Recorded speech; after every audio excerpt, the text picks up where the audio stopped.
Hi, I'm happy to have here with me Dr. John Beard. He is the director of the Department of Aging and Life course with the World Health Organization. Thank you so much for being here today. It's a pleasure. Just want to ask you a few questions. I know you're speaking today, but what are some global patterns in aging found today? Well, as almost everybody at this conference knows, the world is rapidly aging and the fastest change is occurring in low and middle income countries. Right. I think one of the problems though with that as a starting point for our discussions is that it encourages us to think that there is a typical older person, that all of those older people are the same, and in fact what we know is there's a great diversity in terms of their health and situation, and I think that diversity is not random. A lot of it is driven by the cumulative impact of advantage and disadvantage across people's lives. So I think one of the challenges for the conference is to move beyond those simple demographics to actually thinking what it means for the individual older person. Right, and so why is this so important and what is being done to understand this?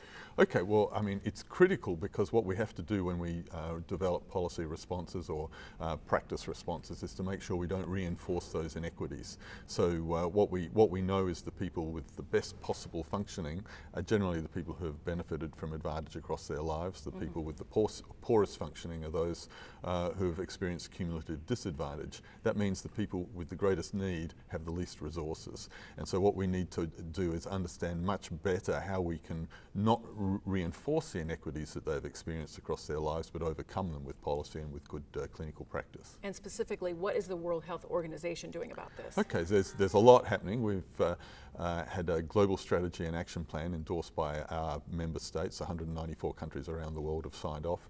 It's got 5 key strategic objectives. One is about political commitment and changing the way people think about aging. The next one is about creating age-friendly environments, and we have a global network of age-friendly cities now, which is over 500 members. The next one is reframing the way health systems look at older people, and we have a number of initiatives occurring there. The fourth is to ensure that every country on the planet has the foundations for a system of long-term care. We're a long way from that, but we're doing a number of initiatives in places like Africa and Asia to progress that. And finally, we need to have better understanding of these issues and fill the many knowledge gaps. And I think this conference is a fantastic way of actually starting to do that. I was going to ask you personally, you know, with this World Congress, what are you getting out of it? What are you seeing? Are you seeing a lot of change with all these incredible minds? Well, I think this is the premier Congress on this topic, and you've got people with a whole range of perspectives, not just different professional perspectives, but also geographic. They come from all over the world. So it's a fantastic way to share those ideas, and it's always fun to be here.